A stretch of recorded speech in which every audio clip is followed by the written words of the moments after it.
വിശുദ്ധ റമദാൻ നമ്മിലേക്ക് കടന്നു വരികയാണ്. അള്ളാഹുവിലേക്ക് അടുക്കാനുള്ള, സ്വർഗം നേടിയെടുക്കാനുള്ള, നരകത്തിൽ നിന്ന് രക്ഷപ്പെടാനുള്ള ഒരു മാസമാണ് വിശുദ്ധ റമദാൻ. റമദാനിൽ നോമ്പനുഷ്ഠിക്കുന്നതിന് വലിയ പ്രതിഫലമുണ്ട്.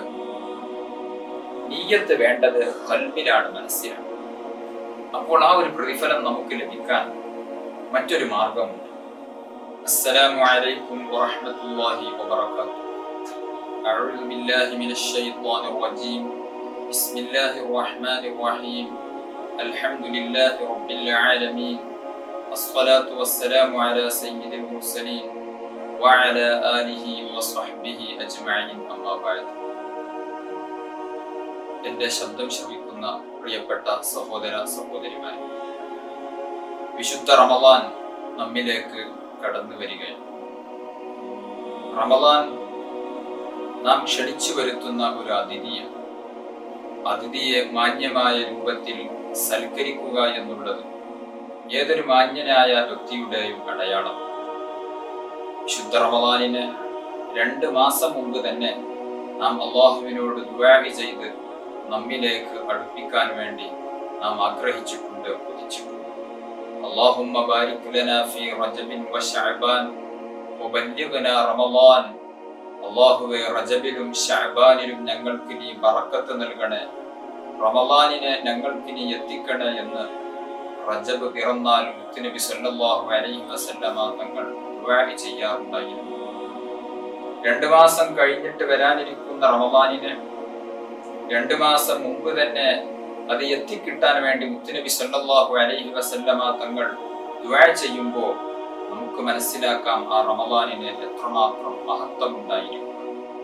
വിശുദ്ധ റമദാനിന്റെ മഹത്വം എന്താണ്? അത് വിശുദ്ധ ഖുർആൻ തന്നെ പറയുന്നുണ്ട്. ശഹ്റു റമദാനല്ലദീ ഉൻസില ഫീഹിൽ ഖുർആൻ ഹുദൽ ലിന്നാസി വബയ്യിനാതിൻ മിനൽ ഹുദാ വൽ ഫുർഖാൻ.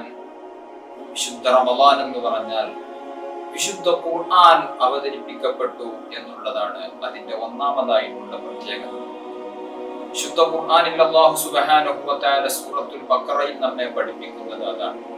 വിശുദ്ധ റമദാൻ അതിന്റെ മഹത്വം അല്ലദീ ഉൻസില ഫീഹിൽ ഖുർആൻ, ഖുർആൻ അതിൽ അവതരിച്ചു എന്നുള്ളത്. ഫമൻ ശഹിദ മിൻകുമുശ് ശഹ്റ ഫല്യസും. ഖുർആൻ അവതരിച്ച ആ മാസത്തിന് മഹത്വം ഉണ്ടാകുമ്പോൾ എന്ത് ചെയ്യണം എന്നും വിശുദ്ധ ഖുർആൻ നമ്മെ പഠിപ്പിക്കുന്നുണ്ട്. ഫമൻ ശഹിദ മിൻകുമുശ് ശഹ്റ ഫല്യസും. ആരെങ്കിലും ആ പുണ്യമായ മാസത്തിൽ ഹാദിറായാൽ, ഒരുമിച്ച് കൂടിയാൽ, ആ മാസം അനുഭവിക്കാൻ ഭാഗ്യം ലഭിച്ചാൽ ഫല്യസുംഹു, അവൻ നോമ്പനുഷ്ഠിച്ചു കൊള്ളട്ടെ. അപ്പോൾ നോമ്പാണ്, വിശുദ്ധ റമദാനിൽ നോമ്പനുഷ്ഠിക്കുക എന്നുള്ളതാണ് റമദാനിൽ നാം ചെയ്യേണ്ട ഏറ്റവും പ്രധാനപ്പെട്ട ഒന്ന്. പ്രിയപ്പെട്ട മുഅ്മിനീങ്ങളെ, സഹോദര സഹോദരിമാരെ, നോമ്പനുഷ്ഠിക്കുക എന്നുള്ളതിന് വലിയ പ്രതിഫലമുണ്ട്. നബി സല്ലല്ലാഹു അലൈഹി വസല്ലമ തങ്ങൾ പഠിപ്പിച്ചിട്ടുണ്ട്. അസ്സൗമു ലീ, ഒരു ഖുദ്സിയായ ഹദീസിൽ മുത്തുനബി പഠിപ്പിക്കുകയാണ്.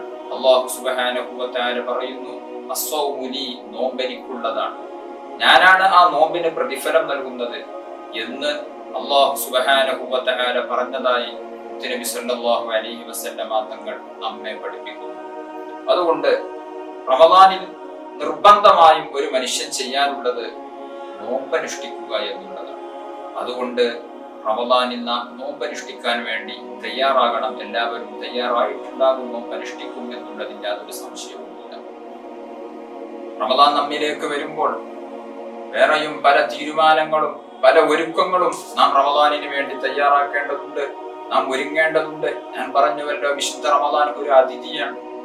അതിഥിയെ പൂർണ്ണമായ രൂപത്തിൽ സൽക്കരിക്കാനും വരവേൽക്കാനും നാം നേരത്തെ പ്ലാൻ ചെയ്യണം. എങ്കിൽ മാത്രമേ ആ അതിഥി നമ്മെ ഇഷ്ടപ്പെടുകയുള്ളൂ. നിങ്ങൾ ആലോചിച്ചു, നിങ്ങൾ ഒരു വീട്ടിലേക്ക് വിരുന്നിന് വേണ്ടി പോകുന്നു, ഒരു വീട്ടിലേക്ക് ആ വീട്ടുകാരെ സന്ദർശിക്കാൻ വേണ്ടി ഒരു അതിഥിയായി പോകുന്നു. അതേസമയം നാം അങ്ങോട്ട് വരുന്നതിന് മുമ്പ് ആ വീട്ടിലെ ചില ആളുകൾ സംസാരിക്കുകയാണ്, ഓ, ആ അതിഥിക്ക് ഇപ്പോഴാണോ വരാൻ കണ്ട സമയം, അല്ലെങ്കിൽ കുറച്ച് കഴിഞ്ഞിട്ട് വന്നാൽ പോരെ എന്ന് തുടങ്ങി ആ വീട്ടുകാർ നാം വരുന്നതിൽ ഒരു വിഷമം അനുഭവിക്കുന്നത് നമുക്കറിയാൻ സാധിക്കുകയാണ് എങ്കിൽ നമുക്കൊരിക്കലും തന്നെ ആ വീട്ടിലേക്ക് ഒരു നല്ല മനസ്സോടുകൂടെ കടന്നു ചെല്ലാൻ നമുക്ക് സാധിക്കുകയില്ല. കാരണം ആ വീട്ടുകാർ നമ്മെ അത്രമാത്രം ഗൗനിക്കുന്നില്ല, ആദരിക്കുന്നില്ല, ബഹുമാനിക്കുന്നില്ല, സ്നേഹിക്കുന്നില്ല എന്നുള്ളത് തന്നെയാണ്. അതുകൊണ്ട് വിശുദ്ധ റമദാൻ നമ്മിലേക്ക് കടന്നു വരുമ്പോൾ ആ റമദാൻ കടന്നു വരുന്നതിനുള്ള സന്തോഷം നമുക്കുണ്ടായിരിക്കും. ഒരിക്കലും തന്നെ റമദാൻ ആണല്ലോ ഇനി വരുന്നത്, നോമ്പനുഷ്ഠിക്കണം, മറ്റുള്ള കാര്യങ്ങളൊക്കെ ചെയ്യണം എന്നുള്ളത് കൊണ്ട് മാനസികമായി വിഷമിക്കുന്നവരാവാൻ പാടില്ല. മുഅ്മിനായ മനുഷ്യനെ സംബന്ധിച്ചിടത്തോളം റമദാൻ വരുമ്പോ വലിയ സന്തോഷമാണ് അവൻ ഉണ്ടാവേണ്ടത്. സൂഫിയാക്കളായ പല പണ്ഡിതന്മാരും റമദാൻ വരുന്നതിന്റെ 6 മാസം മുമ്പ് തന്നെ റമദാൻ എത്താൻ വേണ്ടി ആഗ്രഹിക്കുകയും കൊതിക്കുകയും അതിനുവേണ്ടി പ്രാർത്ഥിക്കുകയും ചെയ്യുന്നവരായിരുന്നു. അതുകൊണ്ട് റമദാനാകുന്ന വിശിഷ്ടമായ ഒരു അതിഥി വരുമ്പോൾ മനസ്സുകൊണ്ടെങ്കിലും ആ മാസം ഒന്ന് എത്തിയിരുന്നെങ്കിൽ എന്നുള്ള ആഗ്രഹം നമുക്കുണ്ടായിരിക്കണം. ഞാൻ പറഞ്ഞു, റമദാനിൽ നാം നിർബന്ധമായും ചെയ്യേണ്ട ഒരേ ഒരു കർമ്മം അത് നോമ്പാണ്. അല്ലാഹു സുബ്ഹാനഹു വ തആല പഠിപ്പിച്ച നോമ്പ്, നിർബന്ധമാക്കിയ നോമ്പ് നാം അനുഷ്ഠിക്കേണ്ടതുണ്ട്. ആ നോമ്പനുഷ്ഠിക്കൽ ഇഷ്ടമില്ലാത്തവർ, നോമ്പനുഷ്ഠിക്കുന്നതിനെ ബുദ്ധിമുട്ടായി കണക്കാക്കുന്നവരായിരിക്കും പലരും. റമദാൻ പിന്നീട് വന്നാൽ മതി, കുറച്ചും കൂടെ ആയിക്കോട്ടെ എന്ന് വിചാരിക്കുന്നു. പ്രിയപ്പെട്ട മുഅ്മിനീങ്ങളെ, ഞാൻ പറയാം, നോമ്പ് വളരെ ലളിതമാണ്, നോമ്പിന്റെ പ്രതിഫലം വളരെ വലുതാണ്. അതുകൊണ്ട് അതിന്റെ പേരിൽ നമുക്ക് റമദാൻ പിന്നെയാകുന്നതല്ലേ നല്ലത് എന്ന് ചിന്തിക്കേണ്ടതില്ല. റമദാൻ ഇങ്ങ് വരട്ടെ. റമദാനിൽ നമുക്ക് ഒരുപാട് നേടിയെടുക്കാനുണ്ട്.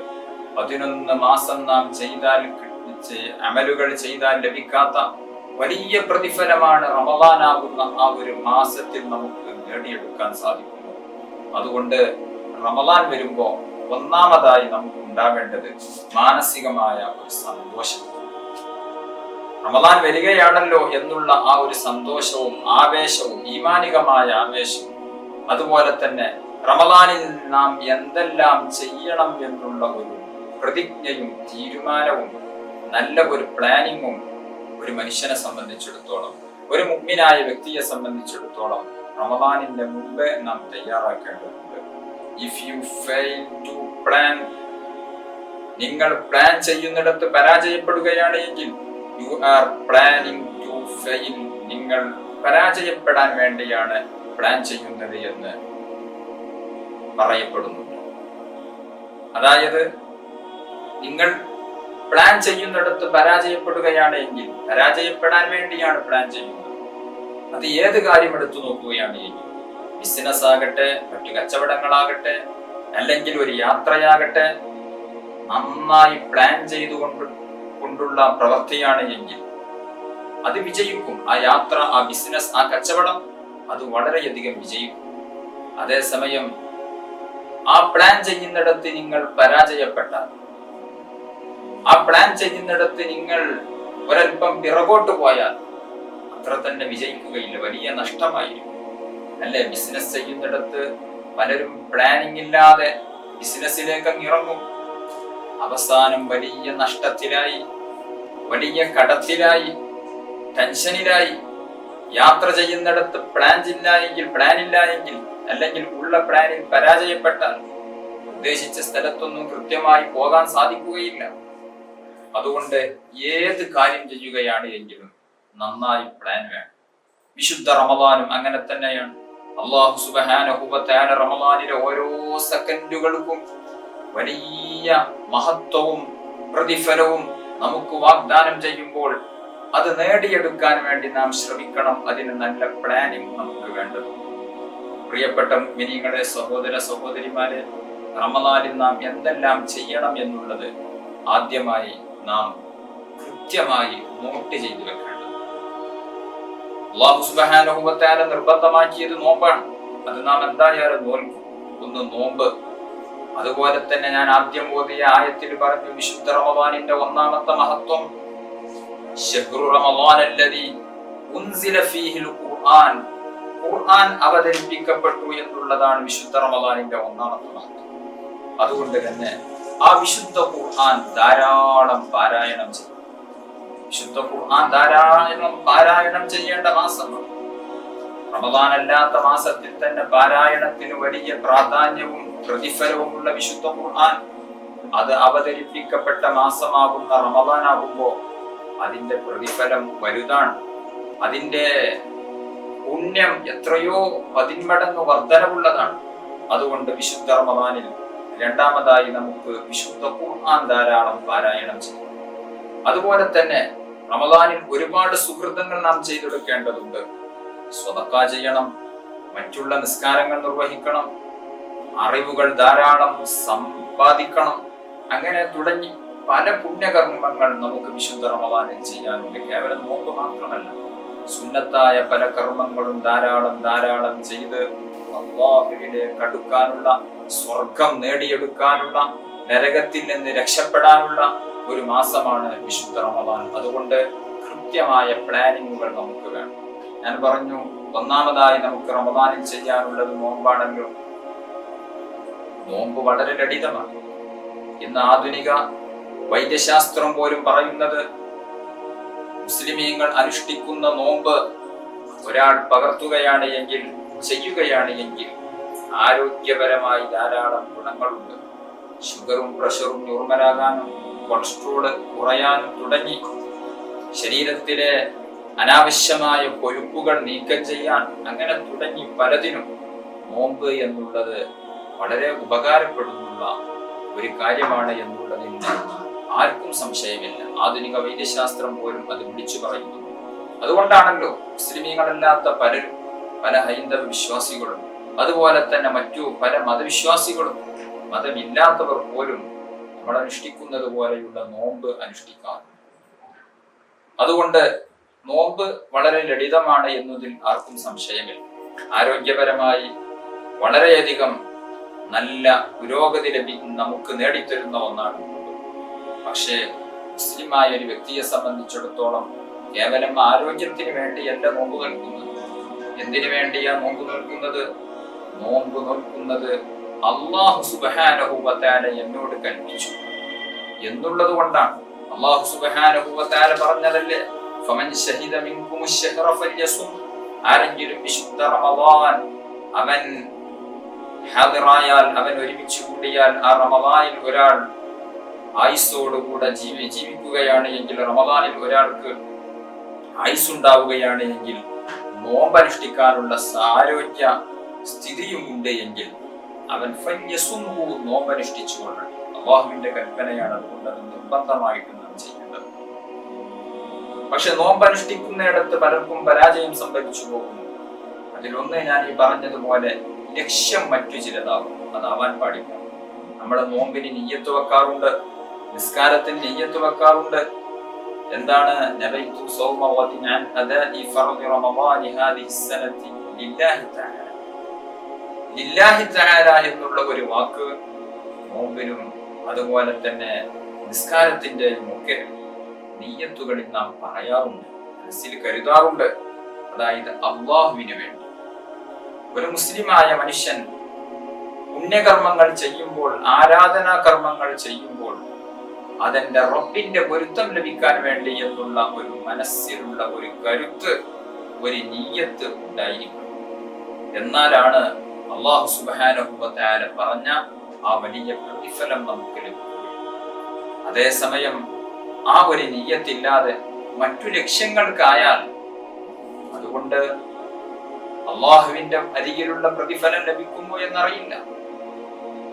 മറ്റു ലക്ഷ്യങ്ങൾ ഉണ്ടായിക്കോട്ടെ, പക്ഷേ ഒന്നാമതായിട്ടുള്ള ലക്ഷ്യം അല്ലാഹു സുബ്ഹാനഹു വ തആല അവൻ എന്നോട് കൽപ്പിച്ചതാണല്ലോ, ആ കൽപ്പന ഞാൻ നിറവേറ്റും. അതിന് ശാരീരികമായ ആരോഗ്യ ഗുണങ്ങൾ ഉണ്ടാവട്ടെ ഉണ്ടാവാതിരിക്കട്ടെ, അല്ലാഹു സുബ്ഹാനഹു വ തആല പറഞ്ഞതാണല്ലോ, അതുകൊണ്ട് ഞാൻ നോക്കും. ആ ഒരു നിയ്യത്താണ് നമുക്ക് ഒന്നാമതായി ഉണ്ടാകേണ്ടത്. അത് നോമ്പിൽ മാത്രമല്ല, ഞാൻ പറഞ്ഞു, നിസ്കാരത്തിന് വേണം, ദാനധർമ്മങ്ങൾ ചെയ്യുന്നതിന് വേണം, ജനങ്ങൾക്കിടയിൽ പേരും പ്രശസ്തിയും ലഭിക്കാൻ, അല്ലെങ്കിൽ മറ്റു പല ലക്ഷ്യത്തിനു വേണ്ടിയും പുണ്യകർമ്മങ്ങൾ ചെയ്യുന്നവരുണ്ട്. അങ്ങനെയാവരുത്. ഒന്നാമതായി അല്ലാഹുവിന് വേണ്ടി എന്നുള്ള ആ ഒരു നിയ്യത്ത് നമ്മുടെ മനസ്സിൽ ഉണ്ടായിരിക്കും. ഇതാണ് നോമ്പെടുക്കുമ്പോൾ നാം ശ്രദ്ധിക്കേണ്ട പ്രധാനപ്പെട്ട ഒരു കാര്യം. അതുകൊണ്ട് റമദാനിൽ നമുക്ക് ചെയ്യാനുള്ള ഒന്ന്, പ്രധാനപ്പെട്ട ഒന്ന് നോമ്പാണ്. നോമ്പിനെ സംബന്ധിച്ചിടത്തോളം നാം കർമ്മശാസ്ത്രപരമായി പറയുകയാണ് എങ്കിൽ നോമ്പിന് 2 ഫർളുകളാണ്. നമുക്കറിയാം, നിസ്കാരത്തിന് ഫർളുകളുണ്ട്, നിർബന്ധ ഘടകങ്ങളുണ്ട്. ആ നിർബന്ധ ഘടകങ്ങൾ ചെയ്താൽ മാത്രമാണ് യഥാർത്ഥത്തിൽ നോമ്പാവുകയുള്ളൂ. അതുപോലെ തന്നെ നിസ്കാരത്തിന്റെ നിർബന്ധ ഘടകങ്ങളാകുന്ന 14 ഫർളുകൾ ചെയ്താൽ മാത്രമാണ് നിസ്കാരമായി തീരുകയുള്ളൂ. നിസ്കാരത്തിലെ 14 ഫർളുകളിൽ നിന്ന് ഒരാൾ റുക്കൂഅ് എന്ന് പറയുന്ന ഫർള് ഉപേക്ഷിച്ചാൽ അയാളുടെ നിസ്കാരം സ്വീകാര്യമല്ല. കാരണം നിസ്കാരത്തിന്റെ നിർബന്ധ ഘടകമാകുന്ന റുക്കൂഇനെ അയാൾ ഉപേക്ഷിച്ചു എന്ന്. നിസ്കാരത്തിന് 14 ഫർളുകൾ ഉണ്ട് എങ്കിൽ നോമ്പിന് വെറും 2 ഫർളുകളാണ് ഉള്ളത്. ഒന്ന് നിയ്യത്ത്, 2 നോമ്പ് മുറിയുന്ന കാര്യങ്ങളിൽ നിന്ന് വിട്ടുനിൽക്കുക എന്നത്. ഇതാണ് രണ്ടാമത്തെ ഫർള്. നിയ്യത്ത് വളരെ ലളിതമാണ്. നിയ്യത്ത് എന്ന് പറഞ്ഞാൽ മനസ്സിലുള്ള കരുത്താണ്, മനസ്സിൽ കരുതലാണ്, ഒരു തീരുമാനമെടുക്കലാണ് നിയ്യത്ത് എന്ന് പറഞ്ഞാൽ. നാവ് കൊണ്ട് അത് പ്രത്യേകം ഉച്ചരിക്കുക എന്നുള്ളത് നിർബന്ധമായ കാര്യമാണ്. അപ്പോൾ നാം നിയ്യത്ത് വെക്കുമ്പോൾ നവൈതു സൗമ ഗദിൻ അൻ അദാഇ ഫർളി റമളാനി ഹാദിഹി സനതി ലില്ലാഹി തആല എന്ന് അറബിയിൽ പറഞ്ഞതിന് ശേഷം മലയാളത്തിൽ അതിന്റെ അർത്ഥം പറയും. എന്താണ് അർത്ഥം? നവൈതു എന്ന് പറഞ്ഞാൽ ഞാൻ കരുതി, സൗമ ഗദിൻ നാളത്തെ നോമ്പിനെ ഞാൻ കരുതി, അൻ അദാഇ ഫർളി റമളാനി റമളാൻ മാസത്തിലെ ഫർളായ അദാ ആയ നാളത്തെ നോമ്പിനെ നോൽക്കാൻ വേണ്ടി കരുതി. ഹാദിഹി സനതി, ഈ വർഷത്തെ. ആർക്ക് വേണ്ടി നോൽക്കാൻ കരുതി? ലില്ലാഹി തആല, അല്ലാഹുവിന് വേണ്ടി നോൽക്കാൻ കരുതി എന്ന് നാം നിയ്യത്ത് വെക്കും. അറബിയിൽ തന്നെ പറയണമെന്നില്ല, മലയാളത്തിൽ പറഞ്ഞാൽ മതി. സാധാരണഗതിയിൽ നമ്മുടെ പള്ളികളിലൊക്കെ തറാവീഹിന് ശേഷം ഈ ഒരു നിയ്യത്ത് ഇമാമ് പറഞ്ഞു കൊടുക്കാറുണ്ട്. അറബിയിലും പറയും, മലയാളത്തിലും പറയും. ഇങ്ങനെ പറയൽ സുന്നത്തേ ഉള്ളൂ, നിർബന്ധമുള്ള കാര്യമൊന്നുമല്ല. അതേസമയം ഇത് മനസ്സിൽ കരുതുക എന്നുള്ളത് മനസ്സിൽ കരുതണം. കേവലം നാക്കുകൊണ്ട് പറഞ്ഞാൽ മാത്രമായില്ല. അത് ഏത് നിയ്യത്തും, നിസ്കാരത്തിന്റെ നിയ്യത്താണെങ്കിലും നോമ്പിന്റെ നിയ്യത്താണെങ്കിലും നിയ്യത്ത് വേണ്ടത് ഖൽബിലാണ്, മനസ്സിലാണ്. അതുകൊണ്ട് നോമ്പിന് നിയ്യത്ത് വെക്കുമ്പോൾ, പ്രത്യേകിച്ച് തറാവീഹിൽ പങ്കെടുത്ത് പള്ളിയിൽ നിസ്കരിക്കുന്ന ആളുകളൊക്കെ പലപ്പോഴും നോമ്പിന്റെ നിയ്യത്ത് അശ്രദ്ധമായി നാവുകൊണ്ട് ഇങ്ങനെ പറയുന്നവരുണ്ട്. അശ്രദ്ധമായി നാവുകൊണ്ട് പറഞ്ഞതുകൊണ്ട് നിയ്യത്താവുകയില്ല. മനസ്സിൽ കരുതണം. നാവുകൊണ്ട് പറഞ്ഞാലും ഇല്ലെങ്കിലും മനസ്സിൽ കരുതലാണ്. ഇതാണ് നിയ്യത്തിൽ നാം ശ്രദ്ധിക്കേണ്ട ഒരു കാര്യം. മറ്റൊരു കാര്യം, നിയ്യത്തിൽ ശ്രദ്ധിക്കേണ്ട മറ്റൊരു കാര്യം, നിയ്യത്തിന്റെ ഒരു പ്രധാനപ്പെട്ട ഷർത്താണ് അത്തബീത്. അതായത് രാത്രിയിലായിരിക്കണം നിയ്യത്ത് വെക്കേണ്ടത്. ശാഫിഈ മദ്ഹബിനെ സംബന്ധിച്ചിടത്തോളം പറയുകയാണ് എങ്കിൽ നിയ്യത്ത് രാത്രിയിൽ വെക്കണം. അതായത് മഗ്രിബ് ബാങ്ക് കൊടുക്കുന്നതിന്റെയും സുബ്ഹ് ബാങ്കിന്റെയും ഇടയിലുള്ള ആ ഒരു സമയം, ആ ഒരു സമയത്തായിരിക്കണം നിയ്യത്ത് വെക്കേണ്ടത്. എല്ലാ രാത്രിയിലും നിയ്യത്ത് വെക്കണം. ഒരു രാത്രിയിൽ നിയ്യത്ത് വെച്ചാൽ പോരാ, എല്ലാ രാത്രിയിലും നിയ്യത്ത് വെക്കണം. അതുകൊണ്ട് എല്ലാ രാത്രിയിലും നിയ്യത്ത് വെക്കാൻ വേണ്ടി നാം പ്രത്യേകം ശ്രദ്ധിക്കണം. നിയ്യത്ത് വിട്ടുപോയാൽ നമ്മുടെ നോമ്പ് നഷ്ടപ്പെടും. ഒരാൾ ഒരു രാത്രിയിൽ നിയ്യത്ത് വെക്കാൻ മറന്നുപോയാലോ, നിയ്യത്ത് വെക്കാൻ മറന്നുപോയാൽ അദ്ദേഹത്തിന് പിറ്റേ ദിവസം നോമ്പില്ല. കാരണം നോമ്പിന്റെ പ്രധാനപ്പെട്ട ഒരു ഫർള് നിയ്യത്താണ്. ആ നിയ്യത്ത് അയാൾ മറന്നുപോയി. എന്നാൽ നിയ്യത്ത് മറന്നുപോയതിന്റെ പേരിൽ നോമ്പില്ല എന്ന് കരുതി അയാൾക്ക് ഭക്ഷണം കഴിക്കാൻ പറ്റുമോ? അതും പറ്റില്ല.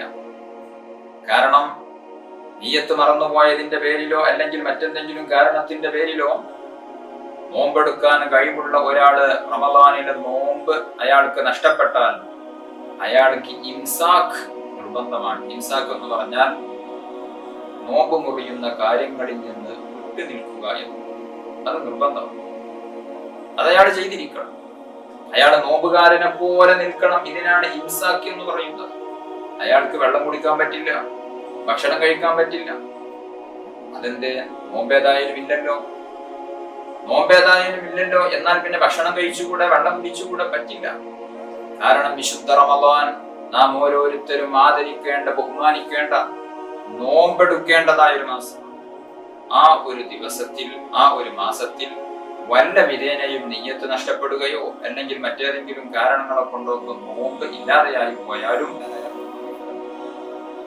അതുകൊണ്ട് ഈ വിഷയം നാം ശ്രദ്ധിക്കേണ്ടത്. നോമ്പ് നഷ്ടപ്പെട്ടാൽ പിന്നെ എന്ത് ചെയ്യും? നോമ്പ് മറ്റൊരു മാസത്തിൽ റമദാൻ കഴിഞ്ഞിട്ട് ഏതെങ്കിലും ഒരു ദിവസം ഖളാ കിട്ടണം. റമദാൻ നോമ്പ് മറ്റൊരു മാസത്തിലോ മറ്റൊരു മാസത്തിൽപ്പെട്ട ഏതെങ്കിലും ഒരു ദിവസം ഖളാ കിട്ടുകയാണ് എങ്കിൽ അയാൾക്ക് ഫർദ് നോമ്പ് അനുഷ്ഠിച്ച പ്രതിഫലം ലഭിക്കും. റമദാനിൽ നോമ്പ് അനുഷ്ഠിക്കുന്നതിന് വലിയ പ്രതിഫലമുണ്ട്. ഒരു നോമ്പിന് 70,000 ഒക്കെ നോമ്പിന്റെ പ്രതിഫലം ലഭിക്കുന്ന മാസമാണ് വിശുദ്ധ റമദാൻ. അതുകൊണ്ട് തന്നെ റമദാനിൽ നോമ്പ് അനുഷ്ഠിക്കുന്ന പ്രതിഫലം, റമദാൻ നോമ്പാണ് അയാൾ പിന്നീട് ഖളാ കിട്ടുന്നത് എങ്കിൽ പോലും പിന്നീട് അത് ഖളാ കിട്ടുമ്പോൾ ആ ഒരു പ്രതിഫലം നമുക്ക് ലഭിക്കും. അതേസമയം നമുക്ക് നോമ്പ് നോൽക്കേണ്ട ബാധ്യത നിറവേറി. നാളെ പരലോകത്ത് പോയാൽ നീ എന്താ റമദാനിൽ നോമ്പ് അനുഷ്ഠിക്കാതിരുന്നത് എന്ന് ചോദിക്കുകയില്ല. കാരണം ആ നോമ്പ് അയാൾ ഖളാ കിട്ടിയിട്ടുണ്ട്. നോമ്പ് നോൽക്കാത്തതിന്റെ പേരിൽ കുറ്റക്കാരനാവുകയില്ല. കാരണം അയാൾ ആ നോമ്പ് ഖളാ കിട്ടിയിട്ടുണ്ട്. അതേസമയം റമദാൻ മാസത്തിൽ നോമ്പ് നോൽക്കുന്നവർക്ക് കൊടുക്കുന്ന പ്രതിഫലം അത്ര തന്നെ പ്രതിഫലം റമദാൻ അല്ലാത്ത മാസത്തിൽ റമദാൻ മാസം ഖളാ കിട്ടിയ നോമ്പ് കൊണ്ട് ലഭിക്കുകയും. അപ്പോൾ ആ ഒരു പ്രതിഫലം നമുക്ക് ലഭിക്കാൻ മറ്റൊരു മാർഗം ഫത്ഹുൽ മുഈൻ അടക്കമുള്ള ഗ്രന്ഥങ്ങളിൽ കാണാം. വിശുദ്ധ റമദാനിന്റെ ഒന്നാമത്തെ രാത്രിയിൽ തന്നെ റമദാനിലെ എല്ലാ ദിവസവും ഞാൻ നോമ്പനുഷ്ഠിക്കാൻ കരുതി എന്ന് നിയ്യത്ത് വെക്കും. അത് ശാഫിഈ മദ്ഹബ് അല്ല. ശാഫിഈ മദ്ഹബ് പ്രകാരം റമദാനിലെ ഓരോ രാത്രിയിലെയും നിയ്യത്ത് നിർബന്ധമാണ്. ഓരോ രാത്രിയിലും നാളെ ഞാൻ നോമ്പനുഷ്ഠിക്കാൻ കരുതി എന്നുള്ള നിയ്യത്ത് നിർബന്ധമാണ്. അതേസമയം മാലിക്കി മദ്ഹബിൽ ഒരു അഭിപ്രായമുണ്ട്. മാലിക്കി മദ്ഹബ് പ്രകാരം റമദാനിലെ ഒന്നാമത്തെ രാത്രി തന്നെ ഞാൻ എല്ലാ ദിവസവും നോമ്പനുഷ്ഠിക്കാൻ കരുതി എന്ന് നിയ്യത്ത് വെക്കുകയാണ് എങ്കിൽ അഥവാ വല്ല വിധേനയും ഏതെങ്കിലും ഒരു ദിവസം നിയ്യത്ത് വെക്കാൻ മറന്നുപോയാൽ അവിടെ ഏതായാലും നോമ്പില്ലല്ലോ, നിയ്യത്ത് പോയല്ലോ എന്ന് കരുതി ഭക്ഷണം കഴിക്കില്ല, വെള്ളം കുടിക്കില്ല. അങ്ങനെ ഭക്ഷണം കഴിക്കാനോ വെള്ളം കുടിക്കാനോ പറ്റില്ല. അതുകൊണ്ട് നോമ്പുകാരനെ പോലെ നിൽക്കുമ്പോൾ ഈ ഒരു നിയ്യത്ത് മാലിക്കി മദ്ഹബ് പ്രകാരമുള്ള ആ ഒരു നിയ്യത്ത് നാം വെച്ചിട്ടുണ്ടെങ്കിൽ മാലിക്കി മദ്ഹബിന്റെ വീക്ഷണപ്രകാരം നമുക്ക് നോമ്പുണ്ട്, നോമ്പിന്റെ പ്രതിഫലം ലഭിക്കും. അതേസമയം ശാഫിഈ മദ്ഹബ് പ്രകാരം നമുക്ക് നോമ്പ് ലഭിക്കണമെങ്കിൽ നാം പിന്നീട് ഒരു ദിവസം ഖളാ കിട്ടിയാൽ മതി. എന്നിരുന്നാലും റമദാനിൽ നോൽക്കുന്ന ആ ഒരു പ്രതിഫലം നമുക്ക് ലഭിക്കുമല്ലോ. മാലിക്കി മദ്ഹബ് പ്രകാരമാണെങ്കിലും റമദാനിൽ നോമ്പനുഷ്ഠിക്കുന്ന ഒരു പ്രതിഫലം നമുക്ക് ലഭിക്കുമല്ലോ.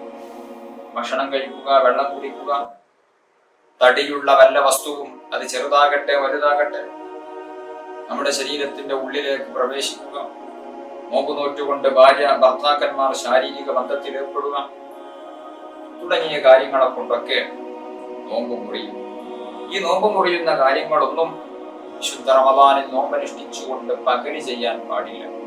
നോമ്പ് മുറിയുന്നത് അപ്പോ ഒന്ന് നിയ്യത്ത്, രണ്ടാമത്തത് നോമ്പ് മുറിയുന്ന കാര്യങ്ങളിൽ നിന്ന് വിട്ടുനിൽക്കുക എന്നുള്ളതാണ് നോമ്പിന്റെ രണ്ടാമത്തെ ഫർള്. നോമ്പിന്റെ 2 ഫർള്. ഈ 2 ഫർളുകളും പാലിച്ചുകൊണ്ട് നോമ്പ് നോറ്റാൽ തന്നെ അൽഹംദുലില്ലാഹ് നോമ്പ് അല്ലാഹു സുബ്ഹാനഹു വ തആല സ്വീകരിക്കും. അല്ലാഹു തആല നമ്മുടെയൊക്കെ നോമ്പ് സ്വീകരിക്കുമാറാവട്ടെ. അതേസമയം നോമ്പിനൊരു നിയ്യത്ത് മാത്രമാണോ ഉള്ളത്? അല്ല, നോമ്പിന് ഒരു റമദാനിൽ ഒരു നോമ്പ് എന്നുള്ളത് മാത്രമാണോ ഉള്ളത്? അല്ല. ഞാൻ പറഞ്ഞു, റമദാൻ വിശുദ്ധ ഖുർആൻ അവതരിപ്പിക്കപ്പെട്ട മാസമാണ്. വിശുദ്ധ ഖുർആൻ ധാരാളം പാരായണം ചെയ്യേണ്ടതുണ്ട്. റമദാനിന്റെ ഒന്നാമത്തെ 10 ദിവസങ്ങൾക്ക്, രണ്ടാമത്തെ 10 ദിവസങ്ങൾക്ക്, മൂന്നാമത്തെ 10 ദിവസങ്ങൾക്കൊക്കെ പ്രത്യേകം മഹത്വങ്ങളുണ്ട്. അതിനൊക്കെ ധാരാളം പ്രതിഫലം അല്ലാഹു സുബ്ഹാനഹു വ തആല പലതിന്റെ പേരിലും നമുക്ക് തരുന്നുണ്ട്. അതൊക്കെ സ്വായത്തമാക്കാൻ വേണ്ടി നാം ശ്രമിക്കണം. അതുപോലെ തന്നെ മറ്റു ദിക്റുകൾ, സ്വലാത്തുകൾ, ആരാധനാ കർമ്മങ്ങൾ, അങ്ങനെ പലതും നോമ്പിന് വേണ്ടി നാം പ്രത്യേകം ശ്രദ്ധിക്കേണ്ടതുണ്ട്. പ്രത്യേകം അതെല്ലാം കൃത്യമായ പ്ലാനിങ്ങോടുകൂടെ നാം നേരത്തെ പ്ലാൻ ചെയ്ത് പൂർത്തിയാക്കേണ്ടതുണ്ട്. അതുകൊണ്ട് റമദാനിൽ നാം ഒന്നാമത് ചെയ്യേണ്ടത് നോമ്പനുഷ്ഠിക്കുക എന്നുള്ളതാണ്. പിന്നീട് നാം ചെയ്യേണ്ടത് വിശുദ്ധ ഖുർആൻ പാരായണം.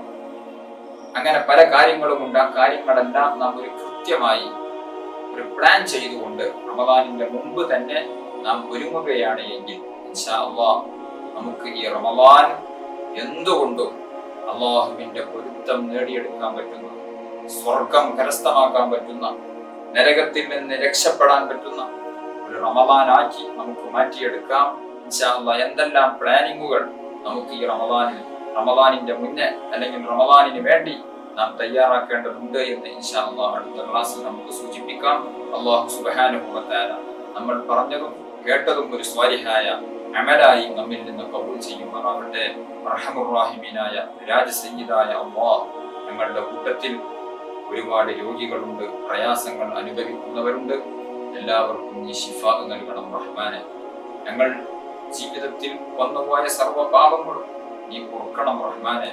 വിശുദ്ധ റമദാൻ നല്ല രൂപത്തിൽ സ്വീകരിക്കാനും റമദാനിന് വേണ്ട രൂപത്തിൽ ആരാധനാകർമ്മങ്ങൾ ചെയ്ത് നിന്റെ പൊരുത്തം നേടിയെടുക്കാനും ഞങ്ങൾക്ക് നീ തൗഫീഖ് നൽകണം റഹ്മാനെ. ഞങ്ങളുടെ കൂട്ടത്തിൽ കടങ്ങളെ കൊണ്ട് വിഷമിക്കുന്നവരുണ്ട്, നീ കടങ്ങൾ കൂട്ടിത്തരണം റഹ്മാനെ. മറ്റുള്ള പല പ്രയാസങ്ങളും ഉള്ളവരുണ്ട്, എല്ലാവർക്കും നീ സലാമത്ത് നൽകണം റഹ്മാനെ. വിവാഹപ്രായമെത്തി നിൽക്കുന്നവരുണ്ട്, അനുയോജ്യരായ ഇണകളെ നൽകണം റഹ്മാനെ. വീടില്ലാതെ കഷ്ടപ്പെടുന്നവരുണ്ട്, യോജിച്ച വീട് നീ എളുപ്പമാക്കി തരണം റഹ്മാനെ. കച്ചവടങ്ങളിലും ബിസിനസ്സുകളിലും മറ്റു ജീവിതോപാധി മാർഗങ്ങളിലുമെല്ലാം ഈ വലിയ ബറക്കത്തും പുരോഗതിയും നൽകണം റഹ്മാനെ. എല്ലാത്തിനും ഉപരി ആഖിബത്ത് നന്നായി കലിമത്തു തൗഹീദ് ഉച്ചരിച്ച് യഥാർത്ഥ മുഅ്മിനായി പൽവിലങ്ങി വിളങ്ങി മരിക്കാൻ നീ തൗഫീഖ് നൽകണം റഹ്മാനെ. നാളെ സ്വർഗീയ ലോകത്ത് ഞങ്ങളെ എല്ലാവരെയും നീ ഒരുമിച്ച് കൂടി അനുഗ്രഹിക്കണം റഹ്മാനെ. ആമീൻ ബിറഹ്മതിക യാ അർഹമർ റഹീമീൻ. ദുആ വസിയ്യത്തോടെ അസ്സലാമു അലൈക്കും വറഹ്മത്തുള്ളാഹി